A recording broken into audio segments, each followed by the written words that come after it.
Super prime time ചർച്ച തുടരുന്നു. Doctor V P Dineshan, ഇവിടെ ഇപ്പോൾ തുടർച്ചയായ ന്യൂനമർദ്ദങ്ങൾ, അതിതീവ്ര ന്യൂനമർദ്ദം ഇതിങ്ങനെ ആവർത്തിക്കുന്നു എന്ന് പറയുന്നു. അതിൻ്റെ ഒരു സാഹചര്യത്തെ നാം എങ്ങനെയാണ് മനസ്സിലാക്കേണ്ടത്? ഇപ്പോൾ നേരത്തെ അങ്ങ് തന്നെ സൂചിപ്പിച്ചതുപോലെ കേരളത്തിൻ്റെ ചരിത്രത്തിൽ ആദ്യമായി ഒരു മൺസൂൺ കാലത്ത് 40 സെൻറ്റിമീറ്ററിലേറെ മഴ ഒറ്റ ദിവസം കൊണ്ട് പെയ്തു എന്ന് പറയുന്നു. അപ്പോൾ നമുക്ക് 24 അണക്കെട്ടുകൾ ഒറ്റയടിക്ക് തുറക്കേണ്ടി വന്നു. ഓഗസ്റ്റ് 9 കണക്കായിട്ടാണ് പറയുന്നത്. അതുപോലെ തുടർച്ചയായ 3 വർഷത്തെ വരൾച്ചയ്ക്ക് ശേഷമാണ് ഇങ്ങനെയൊരു അതിവർഷം സംഭവിക്കുന്നത്. ഇതിപ്പോൾ ഈ കേരളത്തിൽ മാത്രമല്ല, ഇന്ത്യയിലും മാത്രമല്ല, ഈ കാലാവസ്ഥാ വ്യതിയാനം ഒരേ സമയത്ത് ഇന്ത്യ ഉൾപ്പെടെയുള്ള എല്ലാ വൻകരകളെയും ബാധിക്കുന്നു എന്ന് പറയുന്നു പല രൂപത്തിൽ.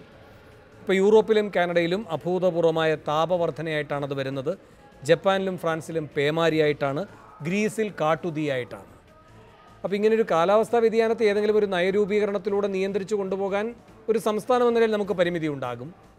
പക്ഷേ ഇതൊരു യാഥാർത്ഥ്യമാണ്. നമ്മുടെ പൂമുഖത്ത് വരെ എത്തി നിൽക്കുകയാണ്. നമ്മുടെ അടുക്കള അടയ്ക്കുന്ന രൂപത്തിൽ അത് ഭീതിതമാണ്. നമ്മുടെ കിടപ്പാടമില്ലാക്കുന്ന തരത്തിലുള്ള നമ്മെ അനാഥരാക്കുന്ന അവസ്ഥയുമാണ്. അപ്പം ഇതിനെ നമുക്കെങ്ങനെ നേരിടാൻ കഴിയും?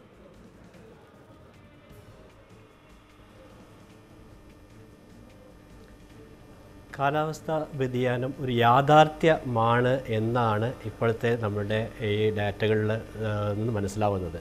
കാരണം കാലാവസ്ഥാ വ്യതിയാനം കൊണ്ട് സംഭവിക്കാവുന്ന കാര്യങ്ങൾ എക്സ്ട്രീം കാര്യങ്ങളാണ് സംഭവിക്കുക. കാരണം ഡ്രൗട്ട് ആണെങ്കിൽ അത് എക്സ്ട്രീം ഡ്രൗട്ടായിട്ടും, ഫ്ലഡ് ആണെങ്കിൽ അത് എക്സ്ട്രീം ഫ്ലഡായിട്ടും രൂപാന്തരപ്പെടാം എന്ന് കാലാവസ്ഥാ വ്യതിയാനത്തിൽ നിന്ന് നമുക്ക് മനസ്സിലാക്കാൻ കഴിഞ്ഞിട്ടുണ്ട്. അപ്പോൾ കേരളത്തിൽ നമുക്ക് രണ്ടും, കാരണം കഴിഞ്ഞ വർഷങ്ങളിൽ ഇപ്പോൾ വയനാട് നോക്കുകയാണെങ്കിൽ കഴിഞ്ഞ വർഷം 55% റെയിൻഫാൾ കുറവായി. 2-3 വർഷം തുടർച്ചയായിട്ട് റെയിൻഫാൾ കുറവായിരുന്നു. അത് ക്ലൈമറ്റ് ചേഞ്ചിൻ്റെ ഒരു ഭാഗമാണ് എന്നായിരുന്നു നമ്മുടെ സ്റ്റഡിയിൽ അത് മനസ്സിലാക്കാൻ കഴിഞ്ഞത്. അത് കഴിഞ്ഞ് അടുത്ത വർഷമാണ് ഇപ്പോൾ നമുക്ക് 2018 വന്നിരിക്കുന്നത്. 18 ഇപ്പോൾ ഇതുവരെ പെയ്ത മഴ വയനാട്ടിൽ നോക്കിക്കഴിഞ്ഞാൽ ആകെ 10% മാത്രമേ എക്സസ് ഉള്ളൂ. പക്ഷേ ഒരു ദിവസം അല്ലെങ്കിൽ 2 ദിവസം അല്ലെങ്കിൽ 2 ദിവസം കണ്ടിന്യൂസ് ആയിട്ട് മഴ പെയ്യുന്ന ഡാറ്റ എടുത്ത് നോക്കുമ്പോൾ അതിൻ്റെ കൂടുതലും, അതേപോലെ റെയിൻഫാളിലെ ഇൻറ്റൻസിറ്റി, നമ്മൾ ഒരു മണിക്കൂറിൽ എത്ര മഴ പെയ്തു അതാണ് ഈ ആഘാതങ്ങൾ കൂട്ടുന്നത്. നമ്മളുടെ തോടുകളിൽ വെള്ളം ഉൾക്കൊള്ളാൻ കഴിയാതെ വരുന്നതും അതുപോലെ ലാൻഡ് സ്ലൈഡ് ഉണ്ടാവാനും മുഖ്യമായ കാരണങ്ങളിൽ ഒന്ന് ഹൈ ഇൻറ്റൻസിറ്റി റെയിൻഫാളാണ്.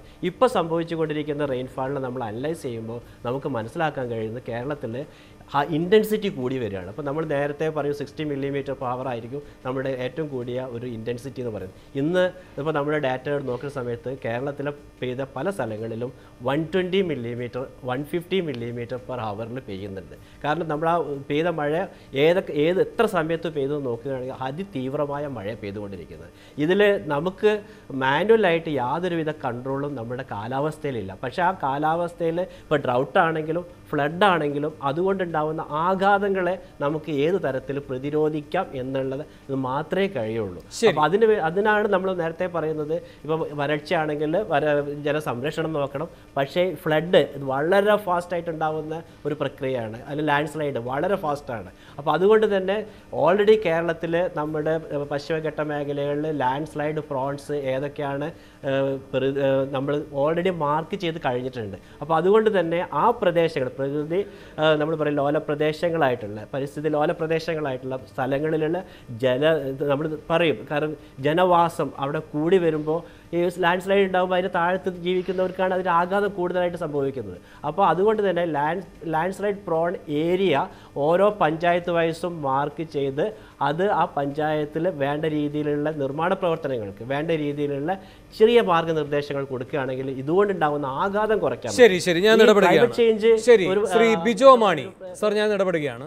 ശ്രീ ബിജോ മാണി, ഈ ഡോക്ടർ ദിനേശൻ പറഞ്ഞ കാര്യങ്ങൾ ശരിയാണ്. നമ്മുടെ നിയന്ത്രണത്തിലുള്ളതല്ല ഈ പ്രകൃതി പ്രതിഭാസങ്ങൾ. പക്ഷെ ഉരുൾപൊട്ടലിനെ അങ്ങനെയല്ലല്ലോ കാണേണ്ടത്. ഉരുൾപൊട്ടലിന് ഒരു പ്രധാന കാരണമാകുന്നത് അത് നടന്ന സ്ഥലങ്ങൾ കൂടെ ഭൂമിശാസ്ത്രപരമായി പരിശോധിച്ചാൽ വൻതോതിലുള്ള പാറഖനനം നടന്നതിൻ്റെ ഭാഗമായിട്ട് കൂടിയാണ്. അപ്പോൾ ഈ 1700ഓളം ക്വാറികൾ ഈ രൂപത്തിൽ പ്രവർത്തിക്കുന്നു എന്ന് പറയുന്നു. അനധികൃത ക്വാറികളുടെ പ്രവർത്തനം എത്രത്തോളം എന്നതിനെ സംബന്ധിച്ച് നമ്മുടെ കയ്യിൽ കണക്കുകളുമില്ല. ഇനി ഈ സർക്കാർ ചെയ്യുന്നതോ ഈ സർക്കാർ ചെയ്യുന്നത് ഇപ്പോൾ ജനവാസ കേന്ദ്രങ്ങളിൽ നിന്ന് 50 മീറ്റർ അകലെ വരെ പാറ പൊട്ടിക്കാനുള്ള അനുമതിയാണ് കൊടുത്തിരിക്കുന്നത്. അപ്പോൾ കൂടുതൽ നിയന്ത്രണങ്ങളല്ല, കൂടുതൽ അത് ലഘൂകരിക്കുകയാണ് ചെയ്യുന്നത്. എന്നിട്ടാണ് നാം പറയുന്നത് നമുക്ക് പാറയില്ല, നമുക്ക് അദാനിക്ക് പാറ കൊടുക്കേണ്ടതുണ്ട്. അപ്പോൾ അതാ ഒരു പോലീസ് സ്റ്റേഷൻ അന്ന് പോയെങ്കിൽ ഇപ്പോൾ വീട് പോവുകയാണ്. അദാനിക്ക് കുഴപ്പമൊന്നും ഉണ്ടായിട്ടില്ല. ഒരു കാര്യവും കൂടി, ഇനിയിപ്പോൾ ഈ പറയുന്ന രൂപത്തിൽ ക്വാറികൾ നിയമാനുസൃതം പ്രവർത്തിക്കുന്നുവെങ്കിൽ ശ്രീ ശശീന്ദ്രൻ പറയുന്നത് പോലെ പുതിയ പഠനങ്ങളും പുതിയ നിയമമൊന്നും വേണ്ട, നമുക്ക് നിയമങ്ങളുണ്ട്. ഖനനം 6 മീറ്റർ താഴത്തേക്ക് പോകരുത്, കുഴികൾക്ക് തട്ടുകൾ ഉണ്ടാകണം, ഗർത്തങ്ങൾ വേലികെട്ടി സംരക്ഷിക്കണം, ശബ്ദവും പൊടിയും നിയന്ത്രിക്കണം. ഇതൊക്കെ എന്നിട്ട് ഇവിടെ പാലിക്കപ്പെടുന്നുണ്ടോ ഈ ക്വാറികളുടെ പ്രവർത്തനങ്ങൾ? അപ്പോൾ വരുത്തി വയ്ക്കുന്ന ദുരന്തങ്ങളുടെ ഉത്തരവാദിത്തം ഏറ്റെടുക്കാനും തയ്യാറല്ല. അതൊക്കെ ഈ പ്രകൃതി പ്രതിഭാസങ്ങളുടെ ഒരു പട്ടികയിൽ അങ്ങ് ഉൾപ്പെടുത്തുകയല്ലേ ശ്രീ ബിജോ മാണി? ഉരുൾപൊട്ടലുണ്ടായ ജില്ലയിലെ പ്രദേശങ്ങൾ പരിശോധിച്ചാൽ ഇതിനു മുൻപ് ഈ തവണ ഉരുൾപൊട്ടലുണ്ടായ പ്രദേശങ്ങളുടെ സമീപ പ്രദേശങ്ങളിൽ ഉരുൾപൊട്ടലുണ്ടായിട്ടുണ്ട് എന്നുള്ള കാര്യം നമുക്ക് മനസ്സിലാക്കാൻ കഴിയും. അപ്പോൾ ഇടുക്കി ജില്ലയിൽ ഉരുൾപൊട്ടലുണ്ടായിട്ടുള്ള പ്രദേശങ്ങളിലൊക്കെ മുൻകാലങ്ങളിലൊക്കെ ഉരുൾപൊട്ടലുണ്ടായിട്ടുള്ള പ്രദേശങ്ങളാണ്. മണ്ണിടിച്ചിലുണ്ടായിട്ടുള്ള പ്രദേശങ്ങളൊക്കെ മുൻകാലങ്ങളിൽ മണ്ണിടിച്ചിലുണ്ടായിട്ടുള്ള പ്രദേശങ്ങളാണ്. അപ്പോൾ അങ്ങനെയുള്ള മേഖലകളിലെ മണ്ണിടിച്ചിൽ സാധ്യതയുള്ള പ്രദേശങ്ങളിലും ഉരുൾപൊട്ടൽ സാധ്യതയുള്ള പ്രദേശങ്ങളിലും താമസിക്കുന്ന ആളുകളെ അവിടുന്ന് മാറ്റി താമസിപ്പിക്കാനുള്ള ഒരു ക്രമീകരണമാണ് ഗവൺമെൻറ്റിൻ്റെ ഭാഗത്തുനിന്നുണ്ടാവേണ്ടത്. ഇവിടെ പാറഖനനത്തിൻ്റെ കാര്യം ഇവിടെ സൂചിപ്പിച്ചു. ഇടുക്കി ജില്ലയിലെ നിർമ്മാണ പ്രവർത്തനങ്ങളുമായി ബന്ധപ്പെട്ട് നമുക്ക് പാറ ഉൽപ്പന്നങ്ങൾ അത്യന്താപേക്ഷിതമാണ്, പാറഖനനം അത്യന്താപേക്ഷിതമാണ്. പക്ഷേ ജില്ലയിൽ എവിടെയൊക്കെ പാറഖനനം നടത്താൻ കഴിയുമെന്നതിനെ സംബന്ധിച്ച് ഒരു ശാസ്ത്രീയമായ പഠനം ആവശ്യമാണ്. ആ ശാസ്ത്രീയമായ പഠനം നടത്തി അതിൻ്റെ അടിസ്ഥാനത്തിൽ സർക്കാരിൻ്റെ പൂർണ്ണമായ നിയന്ത്രണത്തിൽ പാറഖനനം നടത്തുകയും ഇവിടെ ജില്ലയിലെ ആവശ്യക്കാർക്ക് ജില്ലയിൽ കെട്ടിടം നിർമ്മിക്കുന്നതിനും അതോടൊപ്പം തന്നെ റോഡ് പണിയുന്നതിനും ആവശ്യമായ പാറകൾ ഇവിടുന്ന് തന്നെ പൊടിച്ച് എടുത്ത് അത് ഗവൺമെൻറ് പൂർണ്ണമായ നിയന്ത്രണത്തിൽ കൊണ്ടുവരുന്നതിനുള്ള ഒരു നടപടിയാണ് ഉണ്ടാവേണ്ടത്. അതല്ലാതെ ഇടുക്കി ജില്ലയിലെ പാറകൾ ഖനനം നടത്തി അത് അയൽ ജില്ലകളിലേക്ക് കൊണ്ടുപോകുന്ന തരത്തിലേക്ക് കാര്യങ്ങൾ എത്തിപ്പെടുന്നതാണ് അനധികൃതമായി പാറമടകൾ എണ്ണം വർദ്ധിക്കാൻ കാരണം. കൃത്യമായും ഇത്തരം അനധികൃതമായ പാറമടകൾ നിയന്ത്രിക്കപ്പെടേണ്ടതാണ്. പരിസ്ഥിതി ആഘാത പഠനം നടത്തി അതിൻ്റെ അടിസ്ഥാനത്തിൽ മാത്രം പാറമടകൾക്ക് അനുമതി കൊടുക്കുന്ന ഒരു സമീപനം സ്വീകരിച്ചില്ലെങ്കിൽ ഒരു സംശയവും വേണ്ട, ഇനി നമ്മളെ കാത്തിരിക്കുന്നത് വൻ ദുരന്തമായിരിക്കും. എനിക്ക് വേഗം ഒരു ഇടവേളയിൽ കൂടി പോകേണ്ടതുണ്ട്. ഇടവേളയ്ക്ക് ശേഷം തിരികെ എത്താം.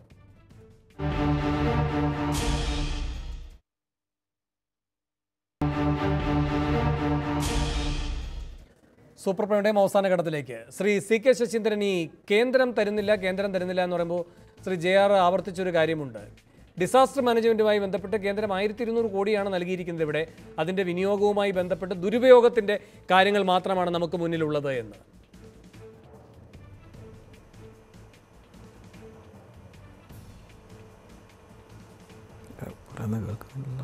ശ്രീ ശശീന്ദ്രൻ MLA പറഞ്ഞോളൂ. ഈ അവസാന ഭാഗം കേട്ടില്ല. ഡിസാസ്റ്റർ മാനേജ്മെന്റ് ഫണ്ട് നാം ദുരുപയോഗം ചെയ്യുന്നു, ഉപയോഗിക്കുന്ന തന്നെയില്ല, ഉപയോഗിച്ചതാകട്ടെ ദുരുപയോഗത്തിനും. ഇവിടെ കേരളം വലിയ ഒരു ദുരന്തം നേരിട്ടുകൊണ്ടിരിക്കുകയാണ്. ആ സന്ദർഭത്തിൽ ആ ദുരന്തത്തെ സഹായിക്കുന്ന കാര്യത്തെക്കുറിച്ചാണ് നമ്മളെല്ലാവരും അവിടെ ആലോചിക്കേണ്ടത്. നേരത്തെ തന്ന ഫണ്ടിൽ കേന്ദ്ര നോംസ് അനുസരിച്ചല്ലാതെ എന്തെങ്കിലും ചെലവഴിച്ചിട്ടുണ്ടെങ്കിൽ അത് തിരുത്താനുള്ള ആ കാര്യങ്ങളൊക്കെ വേറെ ചർച്ച ചെയ്യേണ്ടതാണ്. പൂർണ്ണമായിട്ട് ഏതെല്ലാം രീതിയിലാണ് ആ ഫണ്ട് ഉപയോഗിച്ചെന്നുള്ള കണക്കില്ലാത്തടത്തോളം ഞാൻ തിരിച്ചങ്ങോട്ട് പറയുന്നില്ല. പക്ഷേ ഇപ്പോൾ ഉള്ള വിഷയം അത് ചർച്ചയിലല്ല. ആ വിഷയം നമുക്ക് വേണമെങ്കിൽ പരിശോധിക്കാം. അതിനിപ്പോൾ എന്താ കുഴപ്പം? പരിശോധിക്കുന്നത് എന്തെങ്കിലും പ്രയാസങ്ങളുണ്ടോ? അദ്ദേഹം പറയുന്നത് പൂർണ്ണമായിട്ട് ശരിയാണെന്ന് എനിക്കറിയില്ല. ഞാൻ എൻ്റെ അതിലേക്ക് കടക്കുന്നില്ല. മറുപടി പറയാൻ എൻ്റെ അടുത്ത് ഡേറ്റാസും മറ്റു കാര്യങ്ങളും ഇല്ലാത്തതുകൊണ്ട്. ഇവിടെ വലിയൊരു ദുരന്തം ഉണ്ടായപ്പോൾ ആ ദുരന്തത്തെ സഹായിക്കാനാവശ്യമായ ഒരു നിലപാടാണ് കേന്ദ്ര ഗവൺമെൻറ്റിൻ്റെ ഭാഗത്തുണ്ടായിരിക്കുന്നത്. കേന്ദ്ര ഗവൺമെൻറ് സംഘം വന്നത് സ്വാഗതാർഹമാണ്. ബഹുമാനപ്പെട്ട ആഭ്യന്തരമന്ത്രി തന്നെ നേരിട്ട് വന്നതും 100% സ്വാഗതാർഹമാണ്. യോജിച്ചെല്ലാവരും കൂടി ഇതിനെ നേരിടണം എന്ന കാര്യത്തോടൊക്കെ പൂർണ്ണ യോജിപ്പാണ്. അതുകൊണ്ടാണ് ഞാൻ മറ്റു കാര്യങ്ങളിലേക്കൊന്നും കടക്കാതിരിക്കുന്നത്. ശ്രീ പത്മകുമാർ നേരത്തെ പറഞ്ഞ പോലെ നമ്മൾ ഒറ്റക്കെട്ടായി നിൽക്കുക. ഇപ്പോൾ ബാക്കി കാര്യങ്ങൾ നമുക്ക് ചർച്ച ചെയ്യാൻ അങ്ങോട്ടും ഇങ്ങോട്ടും ഉണ്ടായിരിക്കും, അത് വേറെ നമുക്ക് എടുക്കാം. ആ കാര്യത്തോട് എനിക്ക് യോജിപ്പില്ല. ഇപ്പം നമ്മൾ വലിയൊരു ദേശീയ ദുരന്തമായി കണക്കാക്കുന്നതിന് എന്താ അങ്ങനെ കണക്കാക്കുന്നില്ല എന്നുള്ളതാണ്